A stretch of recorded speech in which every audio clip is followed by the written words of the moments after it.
നമ്മുടെ പറമ്പിൽ വരുമ്പോൾ ഇതുപോലെ വാഴക്കൊലയൊക്കെ മൂത്തുപ്പെട്ടാവും. പഴുത്ത് നിൽക്കുന്ന വാഴക്കൊലയാണ്. നമുക്ക് ഇത് പറിച്ചു നോക്കാം എങ്ങനെയുണ്ടെന്ന്. അപ്പം അതിൽ നിന്ന് വഴയിൽ തന്നെ പഴുത്ത വാഴയ്ക്ക നമുക്ക് കഴിച്ചു നോക്കാം എങ്ങനെയുണ്ടെന്ന്. ഇത് വളരെ ചെറിയ വാഴക്കൊലയാണ്. വലിയ വാഴക്കൊലയൊക്കെ താഴെയുണ്ട്.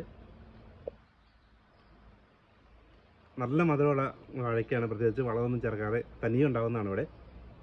അപ്പോൾ ഇത് നമുക്ക് കാണാം, വളരെ ചെറിയ വാഴയാണ്. ഇതുപോലുള്ള 10-20 വാഴയ്ക്ക മാത്രമുള്ള വാഴക്കൊലകൾ ഇവിടെ ധാരാളമുണ്ട്. അപ്പോൾ ഇത്തരം ഇനം വാഴയാണ് നമ്മൾ കൂടുതലായിട്ട് ഇവിടെ നട്ടിരിക്കുന്നത്. നിറയെ കാട് പോലെയാണ് ഇപ്പോൾ വാഴ ഉണ്ടായിരിക്കുന്നത്. ഉയരത്തിലല്ലാതെ ചെറിയൊരു വാഴക്കൊലയാണത്. ഇപ്പോൾ എന്നാലും നല്ല ടേസ്റ്റി ആയിട്ടുള്ള വാഴപ്പഴമാണ് നമുക്ക് ഇവിടെ നിന്ന് എല്ലാ വർഷം കിട്ടാറുള്ളത്. പ്രത്യേകിച്ച് വളമൊന്നും നൽകാതെ തന്നെ ഇതുപോലെ നാച്ചുറലായിട്ട് ഉണ്ടായിക്കൊണ്ടേയിരിക്കും. അപ്പോൾ നമുക്കിത് വെട്ടി നോക്കാം. സത്യം കൊലവെട്ടാണോ? ആ, ചെറിയൊരു കൊല വെട്ടാണ്. അയ്യോ, ഇത് ഒരു 1.5 കൊലയുണ്ടല്ലോ. അല്ല, ഇതിന് വല്ല നമ്മളവരെ ഹെൽപ്പ് വല്ലതും വേണോ? അല്ലാതെ തന്നെ വെട്ടാൻ വെട്ടിക്കോട്ടെ. 1.5 കൊലയാണ്.